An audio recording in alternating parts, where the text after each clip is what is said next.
Bonjour à tous, c'est ravi de vous retrouver pour ce JT breton. Au sommaire de l'actualité régionale aujourd'hui, un label a été lancé ce mercredi pour distinguer les produits bio et bretons. Le salon des entreprises s'est déroulé ce jeudi à Quimper, mais à l'heure d'Internet, ces rencontres sont-elles pertinentes? Et enfin, une balise pour faire des sports extrêmes en toute sécurité, testée et approuvée sur le littoral breton. Et aujourd'hui, on retrouve Marine Leclèche. Bonjour Marine. Bonjour Julie. Alors, quelle est l'actualité économique de la région aujourd'hui ? Alors aujourd'hui, on va parler des projets immobiliers de plusieurs entreprises bretonnes. Eh bien, on découvre ça dans un instant. Bienvenue à tous dans cette édition du jeudi 24 novembre 2016. B-Raise, la marque bio et bretonne, a été lancée ce mercredi à Lorient. À côté des logos agriculture, biologique ou produits en Bretagne, vous pourrez retrouver cette nouvelle étiquette sur les produits dont la charte respecte des critères bio, équitables et bretons. Frédéric Lorenzon et Xavier Patrijon. Un nouveau logo va fleurir dès aujourd'hui sur les produits qui sont à la fois biologiques, équitables et bretons. Il est aux couleurs locales et met en avant les entreprises impliquées dans ces valeurs pour des consommateurs toujours plus demandeurs de produits locaux et responsables. Alors les entreprises qui veulent utiliser notre marque partagée, donc contactent IBB, Initiative Bio Bretagne, et puis on regarde ensemble dans quelle mesure ils rentrent dans notre grille de critères. L'une des 7 premières entreprises partenaires fabrique des glaces avec des produits bio depuis 1994. Elle ressent ce besoin de souligner ses valeurs. Il n'y a pas que les ingrédients, il y a la partie sociétale, la partie environnementale, la partie énergie. Bien sûr, on va renforcer cette image de producteur local.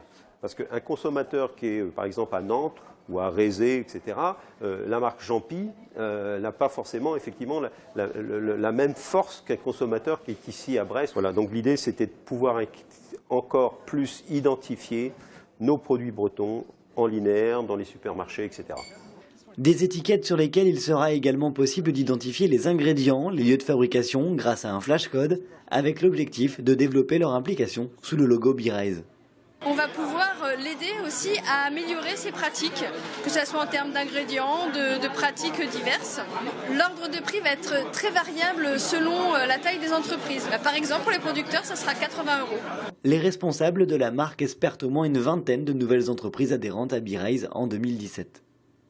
Et le salon des entreprises s'est déroulé ce jeudi à Quimper. 2000 personnes s'y sont retrouvées.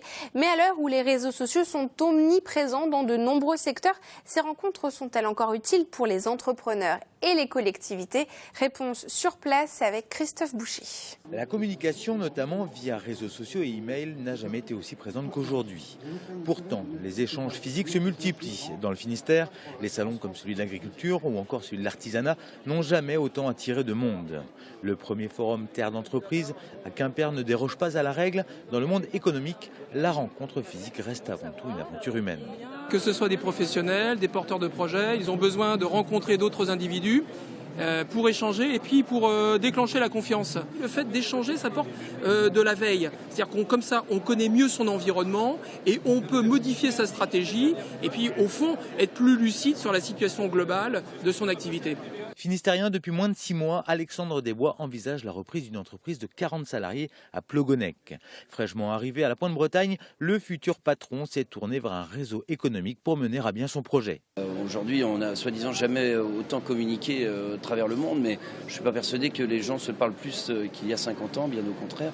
On peut se dire des choses au travers un mail, il est toujours quand même, à mon sens, préférable de se le dire de visu. La valeur de l'homme fait la valeur de l'entreprise. Et être en contact avec les gens qui vont être demain les acteurs de cette entreprise dans un salon, ça permet, oui, tout de suite d'avoir incarné les relations qu'on va avoir. Et même dans la difficulté, l'échange a du bon. Il permet aussi de redresser la barre pour avancer de nouveau. Et à noter, les chiffres du chômage sont tombés en France à 18 h. Le nombre de demandeurs d'emploi de catégorie A a baissé de 11 700 personnes en octobre. En Bretagne, il augmente d'1,2% alors qu'il était de 8,6% au trimestre dernier, l'un des plus faibles taux de chômage en France. Toujours dans le domaine économique, on retrouve maintenant Marine Leclèche pour le duplex. Et Marine, on commence avec l'ambitieux projet d'Orange à Rennes. Alors oui, c'est un énorme chantier qui vient de débuter. Orange Labs fait raser plusieurs bâtiments des années 70 et 80 et à la place, un nouveau site moderne de 17 000 m² va sortir de terre et regroupera 1000 chercheurs en 2019. Rennes est une ville importante pour Orange. Tout à fait. Avec 5000 salariés éparpillés dans la métropole, Rennes est la deuxième ville d'Orange, derrière Paris, mais devant Lyon. C'est ici que sont nés le Minitel, la clé Wi-Fi ou bien encore la box. Consciente du poids du groupe, la métropole a engagé d'importants travaux autour de ce nouveau pôle, comme l'arrivée d'une station de métro, la construction de bureaux, de logements, d'une cité universitaire et de services de proximité. Et on passe aux chiffres de la semaine maintenant, Marine. Alors 4,5 millions d'euros, Julie, c'est le montant de l'investissement réalisé par le Calvez surgelé. Le groupe finistérien de transport va construire un nouvel entrepôt de 25 000 m3 à Cholet, une opération qui s'accompagnera du recrutement de 35 personnes. Et on termine avec les ambitions d'une brasserie bretonne. Alors oui, la brasserie du Bout du Monde voit plus grand. Elle va faire construire un nouveau bâtiment de 700 m² à Châteaulin, dans le Finistère. L'objectif est bien entendu d'augmenter la production. Et est-ce que ces nouvelles ambitions signifient la fin de production dans l'ancien site de l'OTAN à Rosnoën ? Alors non, pas du tout, parce que le patron reste vraiment très attaché à ce site atypique. C'est dans 2 anciens tunnels à munitions de l'OTAN que fermente la TRNS. Et d'ici à 2018, la brasserie n'en occupera plus qu'un, où sera fabriquée une bière premium. Eh bien, merci beaucoup Marine pour toutes ces explications. On vous retrouve la semaine prochaine. Elle est légère, visible de très loin et on peut la porter au poignet. Il s'agit d'une nouvelle balise de sécurité qui fonctionne sans électricité et sans réseau. Et c'est dans le pays bigoudin qu'une surfeuse a inventé cet objet. Camille Pochet l'a rencontré. Elle fait une chute périlleuse en randonnée en Corse, puis sauve la vie d'un surfeur à Plovent. Les expériences qu'elle a vécues ont convaincu une bigoudaine de concevoir la balise qu'elle ne trouvait pas dans le commerce. Elle a inventé un tout nouveau dispositif de sécurité. Il permet de se signaler en cas de détresse. Des choses essentielles, c'est de la haute visibilité orange, de la haute visibilité en rétro-réfléchissant, un sifflet, une drisse de résistance de 150 kg à la traction. Il y a beaucoup d'autres choses, beaucoup d'autres spécificités, mais déjà celles-ci sont importantes. Légère, elle pèse 70 grammes, elle n'a besoin ni de batterie, ni de réseau pour fonctionner. Voilà, petit mais efficace.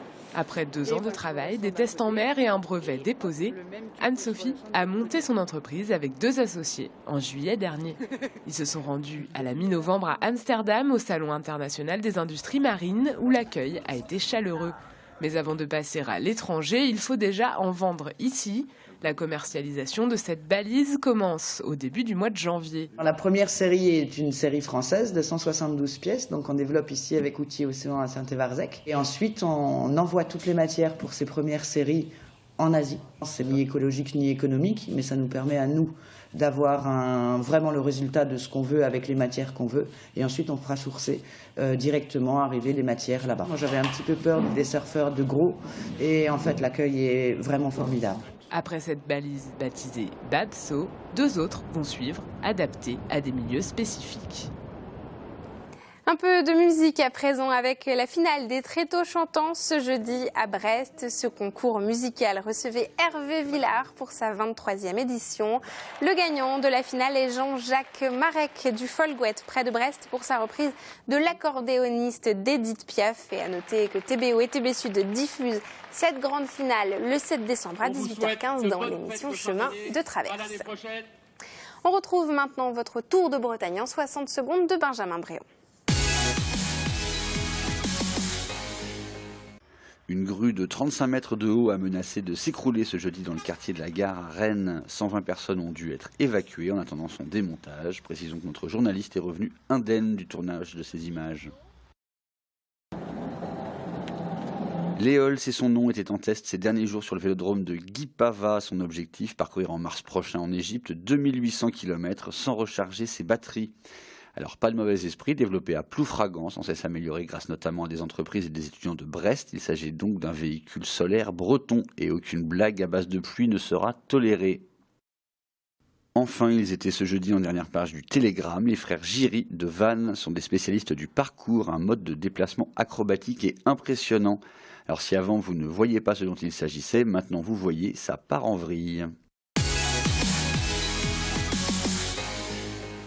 C'est la fin de cette édition. Merci beaucoup de nous avoir suivis. On se retrouve demain 19h30 pour un nouveau point sur l'actu. Bonne soirée.